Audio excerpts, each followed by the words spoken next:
Hey everyone, it's Warboss Fitz. One-page rules have updated to version 3.3, adding in an assault activation, changing the way the morale system works, updating some armies, and doing a little wiggle on the points values.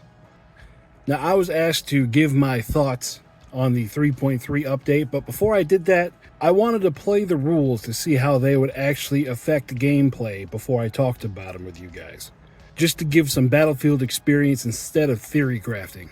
So over the course of the week since they were released, I've played 7 games with 6 different armies using the new rules. So here are my thoughts. First, let's talk about the assault activation.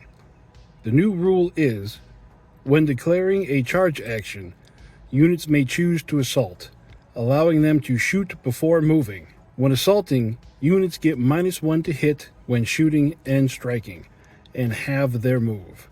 Also, if the target is killed before the charging unit has reached base contact, then the unit may complete its remaining movement and then end its activation.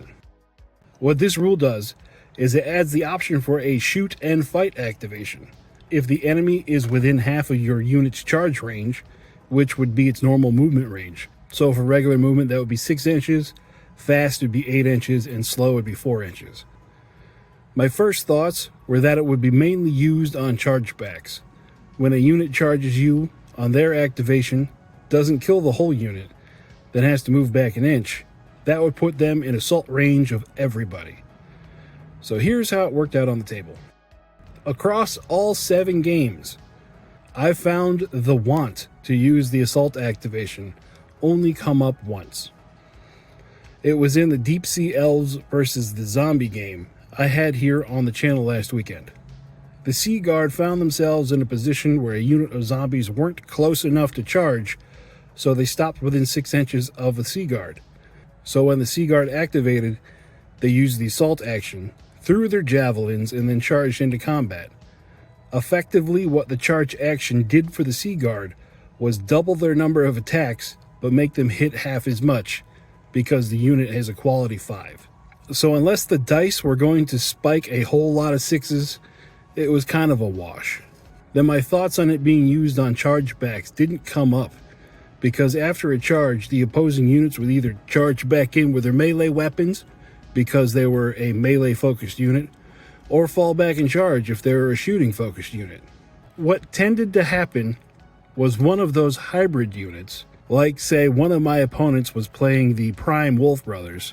Whenever they would charge in, whatever they would charge into would just end up too dead to try to do the assault action back. Now, there has been some confusion on how the melee results are calculated and what happens if you kill the unit you're assaulting with shooting while you're doing the assault action. I've asked on the Discord and different forums.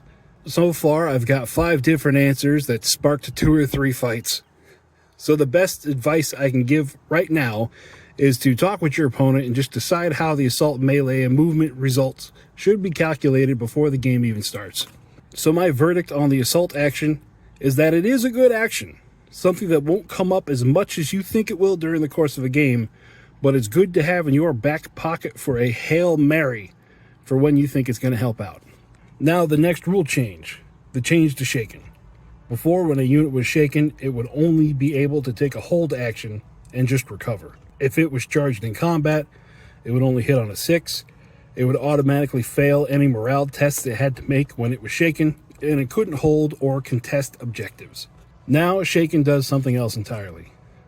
Shaken units get -1 to quality and defense rolls, they have their movement, and they can't seize objective markers.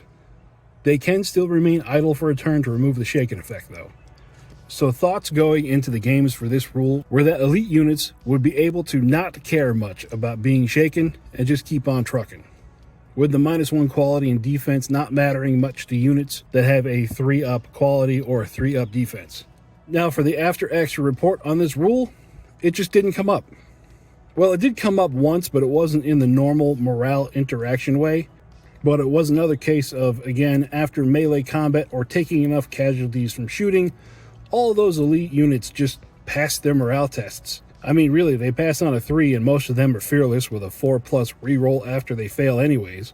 Or they're undead, so it just didn't matter in the first place. The one time it did come up was in a 3-way game where I was playing my orcs against Prime Wolf Brothers and Alien Hives.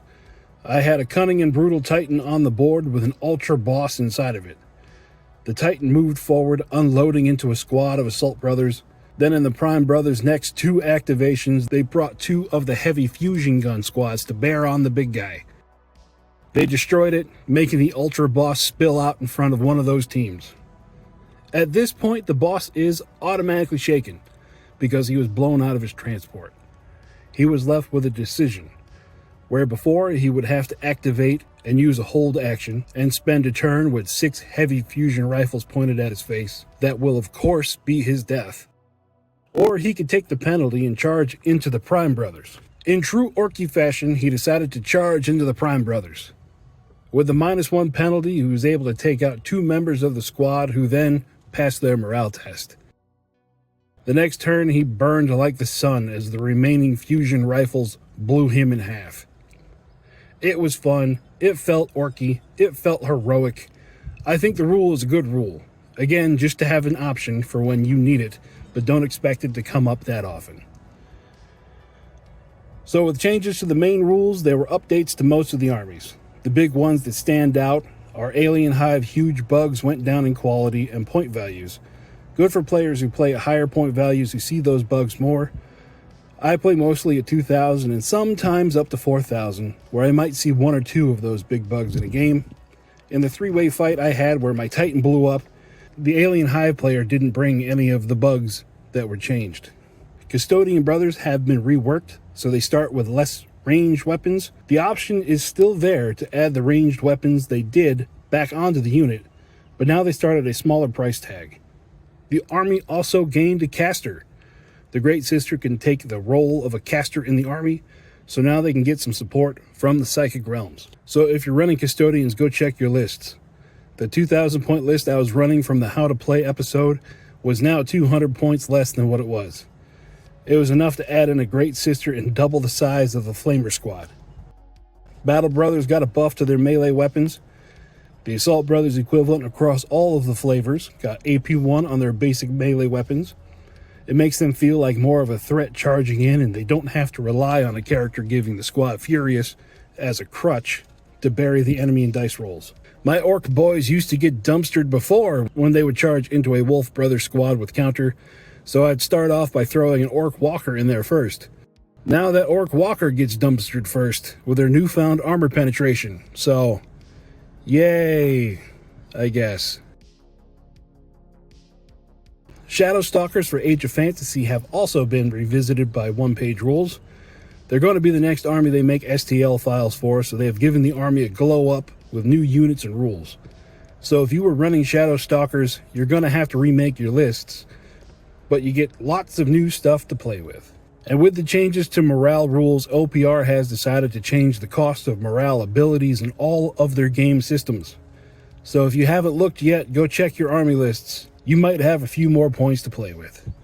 So that's it for the update to 3.3 and my thoughts on the changes. Overall, I think the changes are good and bring some new tools for playing the game. It does add a bit to the rules, but it's nowhere near the rules bloat of other games, not even in the same hemisphere of that kind of rules bloat. So that's all I have for you today.